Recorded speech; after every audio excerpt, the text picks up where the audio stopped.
Hello everyone, the Rytec anti-material rifle just got released a few days back, and I think it's a pretty good sniper with good hitboxes, good fire rate, and a reload time that takes 1,000 years to finish. But how does it compare against the meta snipers? In case you didn't know, the sniper rifles that are being used in competitive right now are the DLQ, the Locust, and the Arctic 50. Each has its pros and cons, and today we're gonna compare the ADS time, breath hold time, idle sway, fire interval, and lethal hitboxes of all four. With this video, my goal is to give you an idea of whether you should use the Rytec in competitive and which sniper may be the best for you.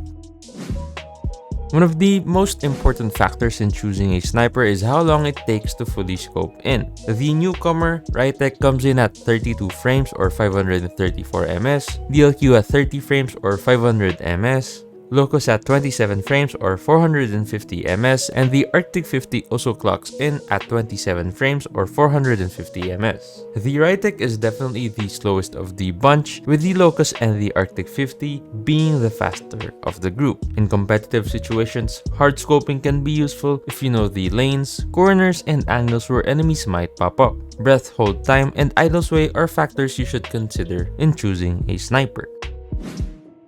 Breath hold time is basically how long your scope stays steady after the ADS animation before idle sway begins. The longer the breath hold time, the longer you can hard scope without being affected by idle sway. Rytec keeps steady for full 5 seconds, DLQ lasts for 3 seconds, Locust as well holds for 3 seconds, and the Arctic 50 is one of the more steady snipers, lasting for 5 seconds.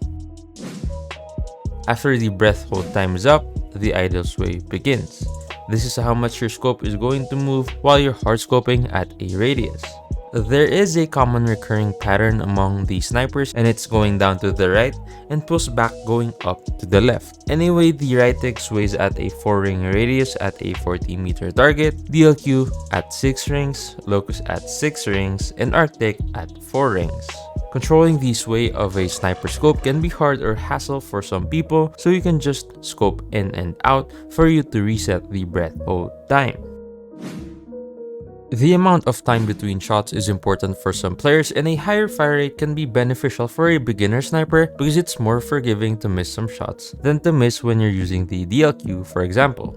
That being said, the Rytec takes 500 milliseconds before you can take another shot, DLQ takes 1250 milliseconds, Locust takes 1050 milliseconds, and Arctic 50 takes 500 milliseconds. It takes way longer if you add the scope in time between each interval, and that only makes the DLQ slower in successive shots. The Rytec, despite its slower ADS speed, makes up for the fire rate, allowing you to get your second shot immediately.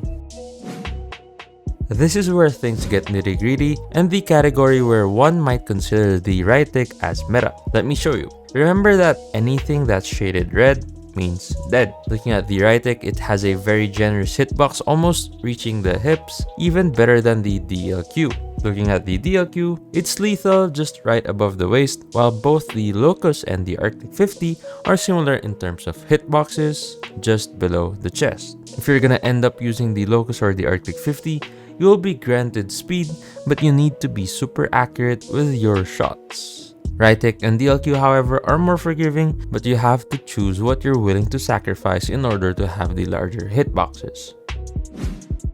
Now I'm going to group these snipers according to their best traits. For the quick scopers, you gotta use the Locust or the Arctic 50. They're both the fastest in terms of scope and time in the current comp meta. On the flip side, we have the hard scopers. Of course, Rytec and the Arctic 50 is the way to go because of their longer breath hold time and smaller idle sway radius. You'll be able to hold lanes longer without having to worry about resetting your scope.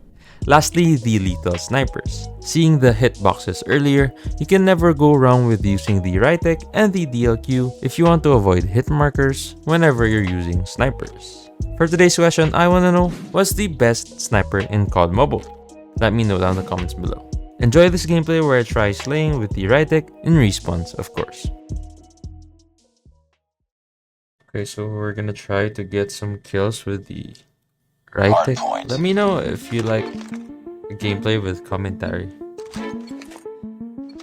because I'm not that comfortable doing it. I'd rather focus while I'm playing here.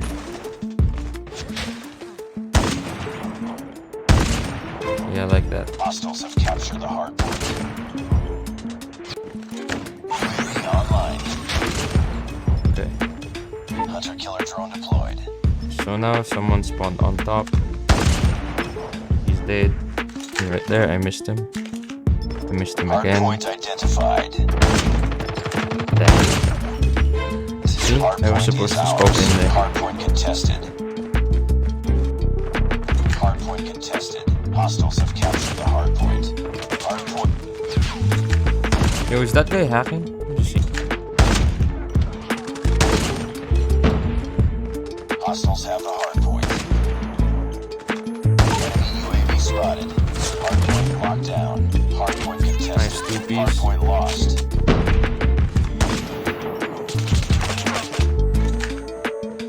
UAV recon ready for deployment. Hardpoint is ours. Contested. Hostiles have captured the hardpoint.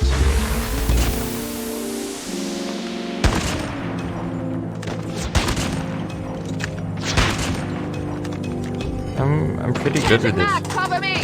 C is coming. UAV recon standing by. Objective almost complete. Keep it up. Friendly Shock RC is ready. Friendly Shock RC is coming. Hardpoint identified. We're gonna leave.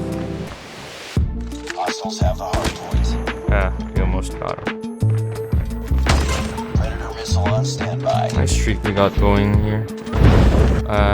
We might use our pred, I don't know. Okay, let's use our pred now. Predator missile inbound. It's up We to only got enemy one. UAV spotted. This. See? Nobody cares about OVJ in this server.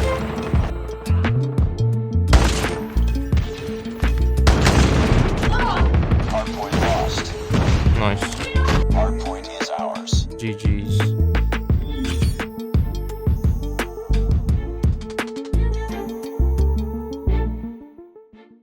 And the Arctic 50 also clocks in at 27. Breath, hold time, and idle sway are factors you should consider. And idle sway are considers. This is where things get nitty. This is the Rytec takes. Rytec takes. That being said, the Rytec keeps the Rytec.